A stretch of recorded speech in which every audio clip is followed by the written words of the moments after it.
This is something I'm going to kind of start a new series with.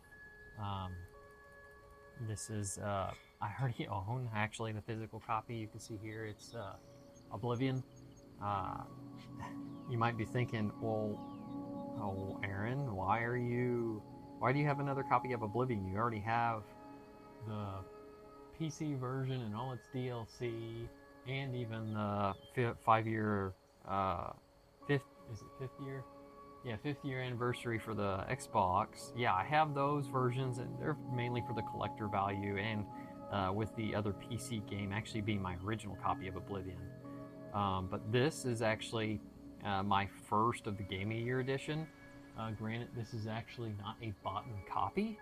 As you can see here on the top, it says GOG.com, and that's exactly what this is. I basically have created my own collectible for Oblivion Game of the Year edition. I've basically taken the assets that I purchased from GOG and created to a physical collectible item. This is for myself and for my own collection. Uh, I'm a huge fan of actually having the physical product. Um, in this day and age, we are in a digital age where the majority of our technology and software and related, you typically are using digital software. You don't have anything really physically tangible.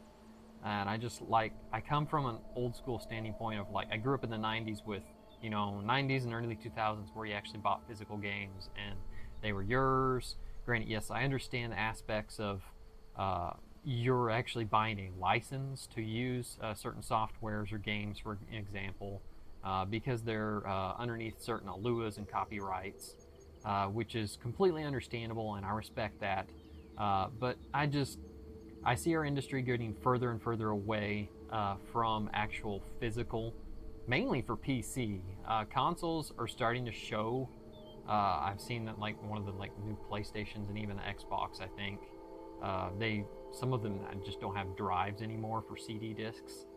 And I'm just growing up in that era where I used cartridges, I used CDs for my games and software. You actually buy a physical product. It comes with a physical product of content related to that, and I've just been used to that, and I still love that aspect of it. And to keep the life of that going, I'm going to be creating a series of videos that I am taking my GOG games. Now, I'm not going to do them all. I have too many games on GOG. I'm going to do them to my really the ones that I really like and enjoy the most, so that I can actually have a physical display content of this, because I'm not going to throw it on a bookshelf or whatever, just have it showing this edge. I like actually having this kind of stuff displayed. But I'm within this last year or so, I've just become a much bigger fan of GOG. They have an excellent, just kind of trying to remember what the program is called. But basically, they're just trying to rejuvenate old games, continuously maintain them so that they could be replayable with modern operating systems. This just is a very wonderful aspect because there are a bunch of really good games out there that came out in the 90s and in the 2000s that are just not compatible with normal operating systems. At least this is mostly focusing on PC, but you can play them now, and they make them very easily just jump in, buy it, and you're able to play it. They have a good support system for getting those older games working and going. But what I love most about GOG is that they're DRM free.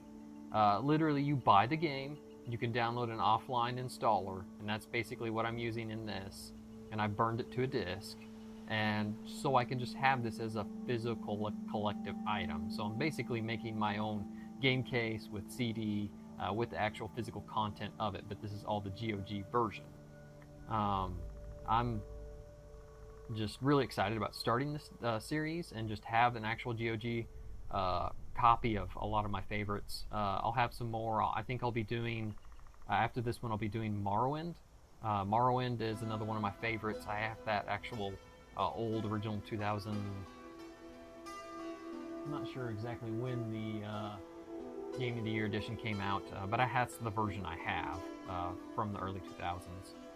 But anyway, I'll have a copy of the GOG version, and I'll be working on that in my next video, I believe, after this. But this is just, I basically have taken, I believe it's on Game Cover Project. I've just basically taken the PC game art, and this is all the standard stuff, as you can see. Of course, it includes, the GOG version has all this content. Unfortunately, they actually don't have the player's guide, the official player's guide, but Morrowind does on the GOG.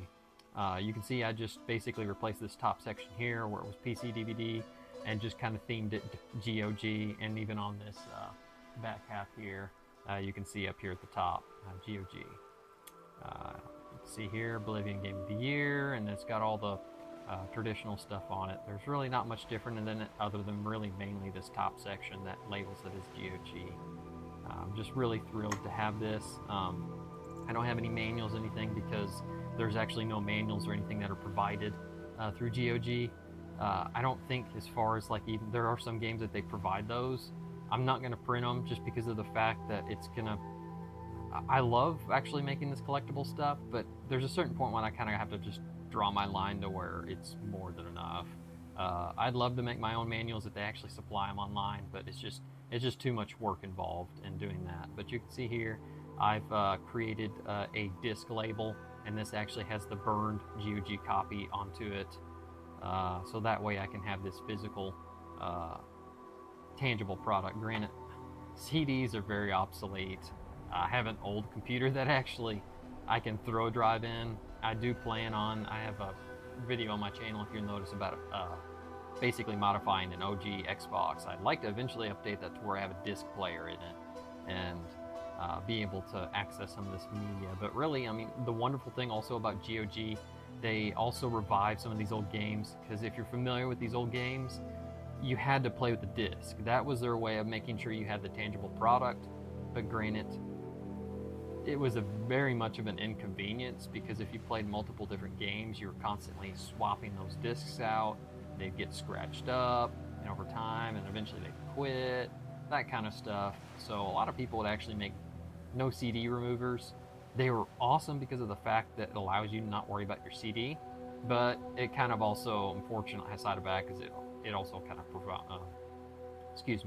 it kind of promoted piracy to an extent. People buying or just taking other people's content online, downloading, playing it, throwing that patcher on. It's just kind of a side effect sometimes in this kind of stuff, and that's why companies have been adapting, changing things, and they'll have DRM, restrictive software, so that you have to go through somewhere like, for example, Steam is one of the main platforms.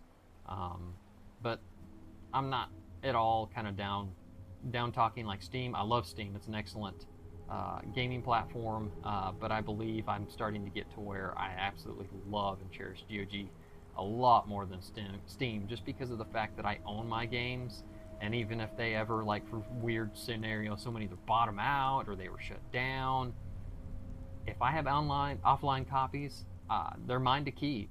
Who knows what kind of situations could go in with law related to if somebody bottomed out and was trying to change things, but let's not think about that, because their agenda is to keep things rolling and going to where you can continuously use them on modern systems and be able to play them. But I'm super stoked to just kind of show you this and just add it to my collection, and just hope that this kind of gives you a little bit of an insight and just creative inspiration to be able to do something like this as well. I've just been kind of had this in the back of my mind for a while of creating and setting up. It's taken me a little bit of time. If you're interested in some of these templates, I need to make an actual template for these. Not all my designs may have this top section. I'll just have to see how a lot of the games are set up to see whether I can kind of repeat using this kind of template. It's a pretty simple template. I can just go over top of either like certain PC games, I think, are most depending on the game and the era, is determining whether I can use this setup here, my template I have in GIMP. But anyway, there's going to be a few more videos I'm going to be doing of this with some of my favorite GOG games that I'd like a physical collection of, and then I'm going to actually make the physical copy of. Thank you for watching, and as always, I hope this makes you want to be creative and be positive, of course. And have a good one. Goodbye.